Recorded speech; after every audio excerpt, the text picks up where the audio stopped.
Hi friends, இன்றைக்கி நம்ம சுண்டவத்த குழம்பு எப்படின்னு பார்க்க போகிறாங்க. பாருங்கள், சுண்டவத்த குழம்பு வைக்கிறதுக்கு சுண்டவத்தலை நல்லா கழுவிட்டு கொஞ்சம் எடுத்து வச்சுருக்கேன் ஊற வச்சு. தக்காளி பழம், சின்ன வெங்காயம் கொஞ்சம் நிறையா உரித்து வச்சுக்கணும். பூண்டு கொஞ்சம் உரித்து வச்சுருக்கேன் பாருங்கள். அதோட ஒரு கொத்து கருவேப்பிலை. இவ்வளவையும் ரெடி பண்ணி வச்சுட்டு ஒரு கடாயில் வழக்கம் போல் நல்லெண்ணெய் ஊற்றிக்கோங்க. ஆயில் காஞ்சோன்னா பாருங்கள், 2 சோம்பு போடுறேன், 2 வெந்தயம் பொரிய விட்டு கருவேப்பிலையை அதில் போட்டிருக்கேன். இது எல்லாம் பொரிஞ்சதுக்கப்புறம் சின்ன வெங்காயத்தை எடுத்து அதில் போட்டிருக்கேன்.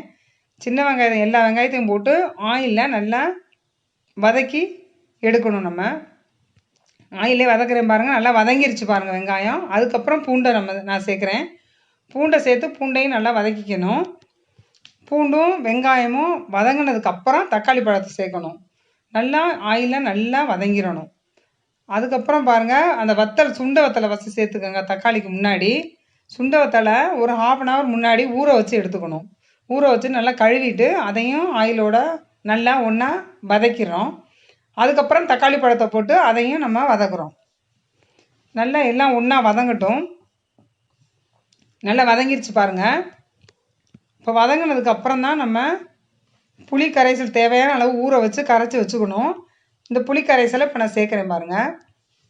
சேர்த்து இப்போ இதையெல்லாம் ஒன்றா மிக்ஸ் பண்ணிக்கோங்க. மிக்ஸ் ஆனதுக்கப்புறம் மஞ்சள் தூள் போடுறேன். மிளகாய்த்தூள் 3 ஸ்பூன் மிளகாய்த்தூள், 1 ஸ்பூன் காஷ்மீரி மிளகாய்த்தூள் போட்டிருக்கேன். நெக்ஸ்ட்டு 4 ஸ்பூன் மல்லித்தூள் போட்டிருக்கேன். இவ்வளோதாங்க. இந்த அளவில் நீங்கள் சேர்த்துக்கிட்டு ஒன்றா மிக்ஸ் பண்ணிக்கோங்க. பாருங்கள், எல்லாம் ஒன்றா மிக்ஸ் ஆயிடுச்சு.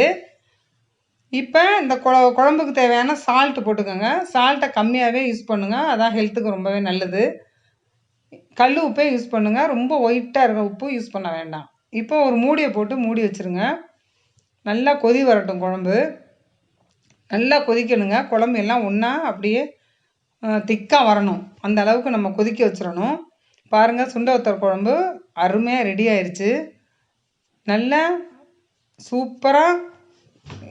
நீங்கள் யார் சின்ன பிள்ளைங்க பெரியவங்க யார் வேணால் நம்ம சாப்பிட்லாம். ரொம்ப நல்லாயிருக்கும். குழந்தைங்கன்னா காரம் கொஞ்சம் கம்மியாக சேர்த்துக்கிறோம். லாஸ்ட்டாக ஒரு கொத்து கருவேப்பிலை அதில் போட்டு மூடி வச்சுட்டு அப்புறம் எடுத்து நம்ம சாப்பிட்டோம்னா ரொம்ப டேஸ்ட்டாக இருக்கும். பாருங்கள், வத்த குழம்பு அவ்வளவு அருமையான சுவையில் உங்களுக்கு சுண்டவத்த குழம்பு ரெடியாக இருக்குது பாருங்கள். கண்டிப்பாக எல்லோரும் ட்ரை பண்ணுங்கள். வீடியோ பிடிச்சிருந்துச்சுன்னா லைக் பண்ணுங்கள், ஷேர் பண்ணுங்கள். மறக்காமல் நம்ம அபிநயா பியூட்டி சேனலை சப்ஸ்கிரைப் பண்ணுங்கள். தேங்க்ஸ் ஃபார் வாட்சிங். பை.